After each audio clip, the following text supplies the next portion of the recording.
Hello and welcome. My name is Amy Bajaya. I'm the Engagement and Programming Manager for the Contemplative Studies Centre here at the University of Melbourne.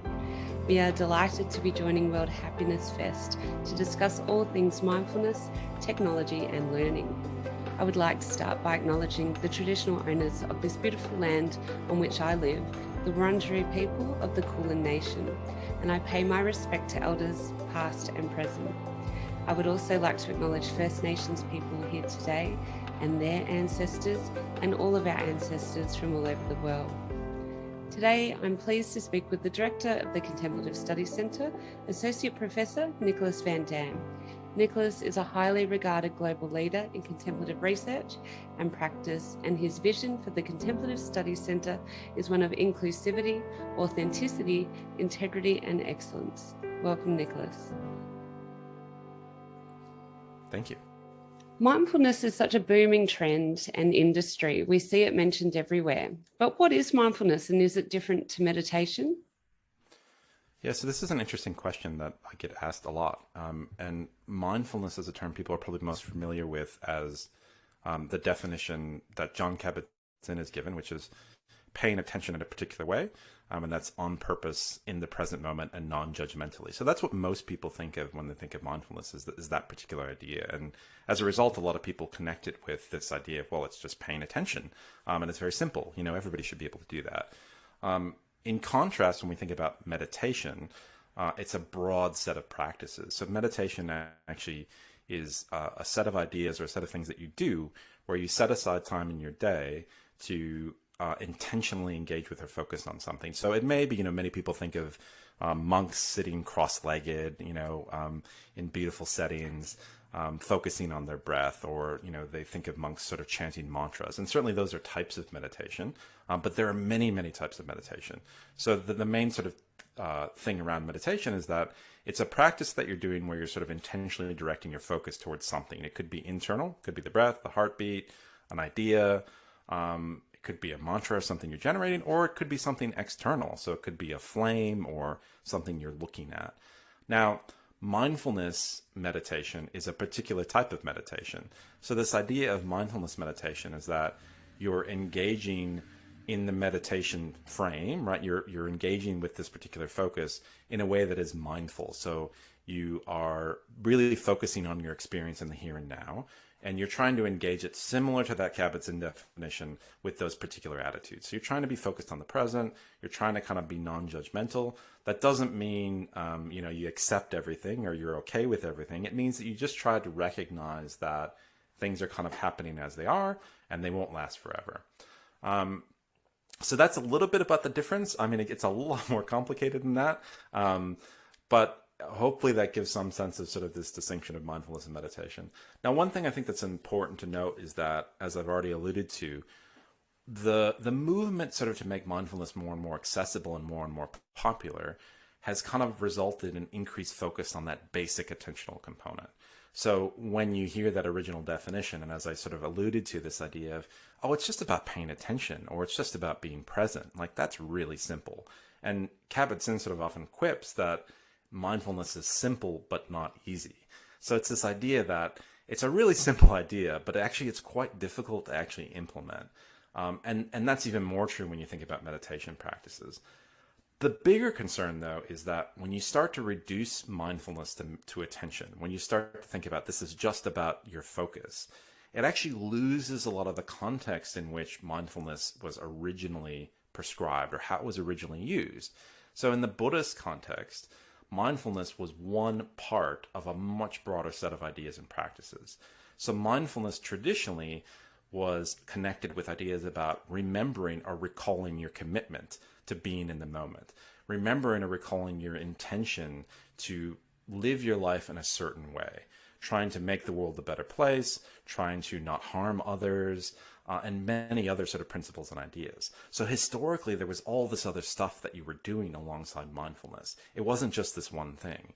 Now that contrasts with this contemporary idea of mindfulness where it really sort of is just this one thing. And there's many arguments that if all you do is mindfulness, that may be enough. And that's, I think, the context in which we see mindfulness in the military, mindfulness in schools, mindfulness in education, mindfulness in healthcare, And there's a lot of potential to that, but it may also be missing a lot, and that it's really only focusing on, limited elements. If it's just attention training, is it actually really helping us to achieve broader goals or broader aims or broader ends? That's a good segue to my next question, in that we know that mindfulness can have benefits for young people in many aspects of their lives. We hear about reduced anxiety or improved concentration. But can this actually be delivered in the classroom? And how often would students need to practice in order to see a result? Yeah, so this is a tricky question as well, in the sense that the answer largely is I don't think we know. There hasn't been a whole lot of research looking into the extent to which mindfulness or mindfulness programs in the classroom really, I guess, achieve different goals.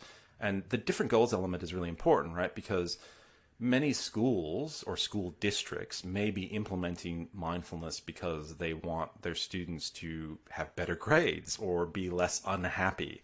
And we also see this sort of in the corporate sphere, right? Where mindfulness workshops or webinars are often offered to employees. And there is an element of that is concerning, because sometimes the way in which these programs are offered are not necessarily designed to target the problem at its core. So as an example, in the corporate context, you have companies like Amazon creating Zen booths, offering employees in the warehouses these booths where supposedly they can go and engage in some kind of form of meditation.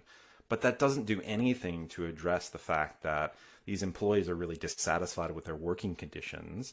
They're unable to unionize, and they barely have time for bathroom breaks, let alone really have a great desire to engage in meditation while they're at work. So there is this real risk of mindfulness being sort of just a tokenistic gesture. And I think the concern about that in the educational space is that we need to really think about, well, what do kids need to really see meaningful, impactful change across their lives? And in a broader sense, what kids often need is they need consistency. They need it to be part of their lives, not just in one context. So it's not enough for a single teacher in a single class to tell them about the idea of mindfulness, or to give them 5 minutes to focus on their breath. If it's not also permeating their life in other ways, if they don't all, if they have a difficult home life, or some other aspect of their life is really challenging, let's say they're living below the poverty line, them bringing mindfulness to that is going to be a huge challenge. The deck is really stacked against them. So when we think about mindfulness in the classroom, I think what we often haven't considered are these other factors, these other contextual things. And so when we've looked at, and we have looked at it quite rarely in terms of to what extent does this help, what we've looked at it helping has been pretty minimalist, very few things. And we haven't really often considered that much broader context of what has to happen in their life. All of that said, preliminary results are promising. There is some suggestion that people may really benefit from this. However, and this is something where in other areas of research, we know that mindfulness programs, for example, in general health outcomes in adults, are not necessarily any better in terms of just promoting well-being than other things that you might do, like eating a healthier diet or jogging. And so I think it's really important to think about with kids in schools, making them sort of do mindfulness. It may sound really nice, but we really need to consider, should we be encouraging them to do mindfulness, or should we just be giving them space? And giving them space and sort of inviting them into mindfulness would potentially be a much nicer way to do this, and one that sort of is more aligned with what we currently know, which is that there are a lot of variety of things that kids could probably use that time for. So, Nicholas, what do we know about mindfulness and meditation when it's delivered by an app, say, compared to when it's delivered by a teacher? So this, to my knowledge, there's no real direct comparison of, how well does an app work versus how well does someone learn from a teacher. I don't think that anyone's done research, I could be wrong about that, directly comparing the two, randomizing someone to get guidance via an app versus getting guidance by a teacher. But when we compare the effects, so when we compare sort of the magnitude of how much someone is helped by a face-to-face program working with, say, a trained meditation teacher or a psychologist, versus how much of an effect is there when they're doing it kind of on their own with an app, we know that the extent of the implication, the extent of the impact is pretty significantly reduced. And there's a lot of reasons to sort of suggest why this might be the case. Um, when people are doing it with a teacher, there can be a lot of troubleshooting, right? There's sort of a teacher sort of is giving feedback, is helping the person figure out why it is or isn't working. There's also a commitment element. When you go to something as a group, if it's part of a regular class that you do, every day with the same group of people, there's an element of sort of social cohesion. There's an element of knowing, oh, if I don't turn up, that other person in the group might miss me or might wonder where I am, or the teacher might be upset. Whereas if you're doing it on an app, there isn't that sort of social cohesion and that social connection element. And there's very little in terms of the personalization component. There's nothing to sort of help you through the difficulties and troubles that you may be experiencing as an individual practitioner. And I think that's a bit of a problem with the kind of app market as a whole, is that it really is targeting individuals. And these practices much more broadly have often been focused much more on communities, building communities of people that are connecting and doing these practices. So I think when we think about using apps, and particularly when we think about apps, particularly in the school context, I think we need to think really carefully about whether that is the way that we want to go. Mobile phones are such a big part of our day-to-day lives, and people struggle in many ways to actually, decide whether how they want to engage with life is actually with life itself or with life via their phone. I don't necessarily want to say that we've got addictions to our phones, because that's a very loaded term, but many people are now living their lives entirely through digital devices and are not actually experiencing the world as it is. And arguably, that's really at odds with the core of these practices. These practices are all about engaging with the world that's out there, not the world that's in something I'm holding in my hand. Now, that doesn't mean that that app couldn't ultimately promote or encourage you to engage more with the world out there. But you have to keep in mind that a lot of the companies that sort of are promoting these apps don't really have a whole lot of interest in sort of you ultimately deleting the app, right? I mean, they'd like you to keep using it, because otherwise they sort of it's no longer profitable for them. So, it's interesting sort of to think about, well, what would an app look like whose sole goal was to actually get you out into the world, or maybe even deleting their app? Love that thought. I think as well, if you think about people who live in remote or regional areas, I guess apps can be useful for them there. And I guess we'd probably have some teachers here today who would be working within that context. Can teachers be taught how to deliver mindfulness in the classroom? Yeah, I think that, I mean, I don't see any reason that it can't be. The remote or regional thing, I think, is an interesting point, in that there's often this argument made that, well, it's really hard to get people out there, right? To get trained or experienced, say, meditation teachers or psychologists or whomever you may think, into these regional areas. And so as a result, well, a mobile app is perfect. It can go anywhere as long as the person has a phone.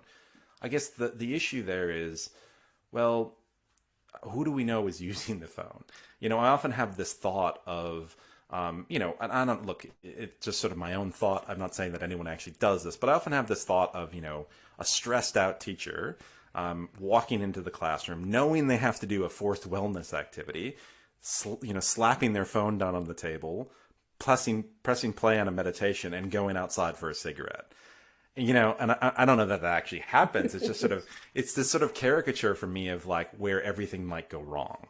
And I think the reality of that is the modeling that the teacher is doing for the students is probably more important than whatever guidance is on the app. And so teachers can absolutely be trained to do this. I guess the question ultimately sort of is, but how are we doing it, and what is the trade-off? Like, it's nice to put things in people's hands. It's nice to give them things. But are they actually able to use those things that we give them? And do the things that we give them actually work for them? And the example that I gave you, caricature though it may be, is an example of where things would just not be working. And I think that that's a real concern. Often when apps are delivered, particularly in sort of rural regions, there often isn't a lot of training around how to use them. And so I think, what we've seen in some of the studies that we've done looking at how teachers engage with their students, if they're really going to convey to students, and particularly to younger kids, these ideas, they need to really be hands-on. They have to demonstrate these things. They have to be very, I don't want to say physical, but there has to be like a lived, embodied element of it. It often works better when they can demonstrate with props or show students with drawings what these things mean, particularly when they're younger. But I would say that's true for a lot of us adults as well, right? You can hear about a philosophical concept, But until you actually see it demonstrated, or you see an example of it or a picture of it, sometimes it can be very hard to grasp. So I think, as we're thinking about, well, how would we train people to do this? I think we need to think about, is it better just to give them something in their hands, or is it better to do it well? And my answer to that would inevitably be, it's better to do it well, even if it doesn't mean that everybody gets it right away. Because often the argument is that something is better than nothing. And I don't agree with that. And the reason I don't agree with that is, if that something is something that doesn't work, or it's something that actually leads people to believe they've already tried something that has potential and that thing doesn't work, that's what's called an opportunity cost. So you take a practice that may really be profoundly beneficial, but you've reduced it to attention, or you've reduced it to, hey, listen to this 5-minute bedtime story by Matthew McConaughey. Lovely guy, lovely voice. Is that actually meditation? And so people may go, oh, I've tried that thing. I've done that thing. I'm over it. It doesn't work for me. So I think that's the thing that we really need to think about, is if we really want the teachers and the people to embody the qualities and demonstrate to the kids what this looks like, we're probably going to have to invest more time in them and training them how to teach it and display it, other than, say, just giving them an app. It's just not going to be enough, I don't think. Yeah, too much of a risk. So is there anything that educators should keep in mind when delivering mindfulness as part of their curriculum? I think educators sort of need to spend some time really thinking about why they want to do it and what they want to get out of it. There are so many reasons why people might try mindfulness or might try meditation. And, some of it has to do with sort of the wonderful or really exciting things they've read in the magazines or heard in the media. It'll turbocharge my brain. It'll make me more emotionally balanced. Maybe I'll even be able to levitate. And there's not a whole lot of evidence for those things. Those sensationalist stories, they're often, the evidence is not very strong, if there is any evidence at all. That's not to say that it isn't beneficial, but people have very different goals. And, the amount of practice or the amount of effort that you may have to put into it is going to be commensurate with that goal. If you just want to be a little bit less stressed, you probably don't need to do all that much. But if you really are seeking something like enlightenment, it's probably going to take you a lot longer and, a lot more commitment. So I think, educators really need to think about those goals. The other thing that I think they need to think about, as I alluded to earlier, it's not necessarily, meditation is not, or mindfulness is not the only way to achieve these goals. And so I think at the end of the day, people need to spend some time thinking about what the kids they're working with and what they themselves are most likely to commit to. And that's where as I said, I like this idea of creating a space and inviting people, because it doesn't create a scenario where everybody has to do the same thing. It allows people to have options. And as people have options, they can decide for themselves, what are the risks and what are the benefits, and how do I decide for myself about that? And related to that, it's important to note that, meditation and mindfulness are not for everyone. Not everyone is going to enjoy it. And in fact, it's quite unpleasant, to be really honest. It's hard. There's a lot that happens in meditation that's unpleasant. And for some people, it's more than unpleasant. For some people, it can be very distressing. And a small proportion of people have pretty negative experiences, can have psychiatric issues or episodes that happen in response to that. And so there's a whole range of things here, from some people might just not like it. They might prefer jogging or Sudoku or tango, to, for some people, it actually may be harmful. And that's something that we don't always talk about. And I think we really need to think about that very carefully before we do that with young kids. If they've got significant trauma histories, if it looks like, or they're saying they're not interested in it for various reasons, we need to be aware of that and we need to respect that. And we need to do that before we forge ahead, well-intentioned as we may be, in sort of going, mindfulness is going to be across the entire school or across all the schools in our country.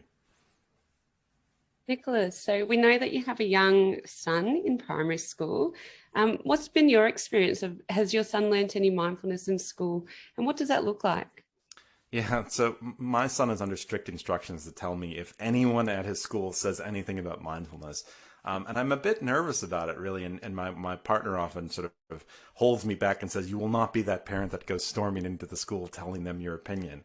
But I just so happen to be also, in my opinion, one of the few people that actually knows a lot about this. And therefore, I really do want to know. And look, one of the reasons I'm concerned about it is I think, there's a lot of very well-intentioned people that are doing things that may not necessarily be harmful per se, but maybe also not necessarily be the best things for the kids. And so, that's sort of something that I'm very careful about with my son. And I've talked to him a lot, and my son has seen me meditate. And he's asked me what I'm doing, and I've explained to him, and I've invited him to participate with me. And to be really honest, he has no interest. He's 6. He'll sort of sit for 2 seconds. He may say Om. When I ask him what I'm doing, he said, well, you're closing your eyes and you're relaxing. And he's 6. He doesn't get it. So I'll invite him, and I'll keep inviting him to do this because I think it's a great practice, and I think he might really enjoy it and benefit from it at some point. But that's the way I've approached it with him. And I really want to make sure with him that that's the way that it's approached by the school. I want to make sure that they're not telling him he has to do this, or that it has to be, this is the thing that's going to fix him. And I think his school has been great. So, the most recent episode I had with him at his school was he was offered mindfulness and yoga, but he was simultaneously offered magic wand makery, which is a program where they got to make magic wands. And, as reliable as a 6-year-old's report is, all of the kids wanted to do the magic wand making class, right? I mean, who could blame him? It sounds like fun. So, I think at the end of the day, we need to think about, well, what do kids actually want? I'm not so sure they want mindfulness and yoga. Maybe they want more magic wand makery.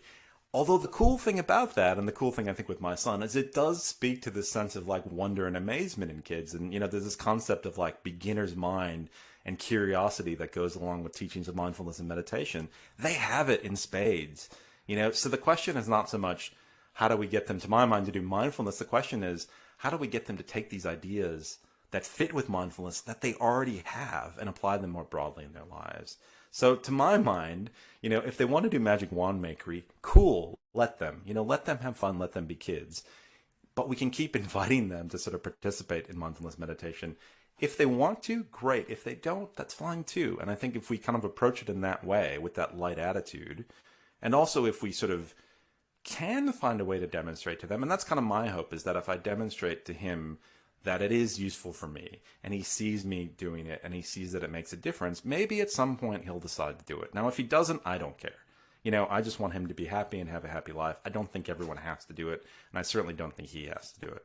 But my hope is that maybe he'll see me, and maybe he'll go, oh, that seems like it helps Daddy, so maybe I'll give it a try. I think we need space for both, don't we? Mindfulness and magic wand making. Thank you, Nicholas. It's been a lovely chat, and we're really delighted to be here as a part of World Happiness Fest. We'll be posting a few links to the Contemplative Study Centre here at the University of Melbourne, so check out some of our resources, and we'll hopefully see you at some of our events. Thank you. Thank you.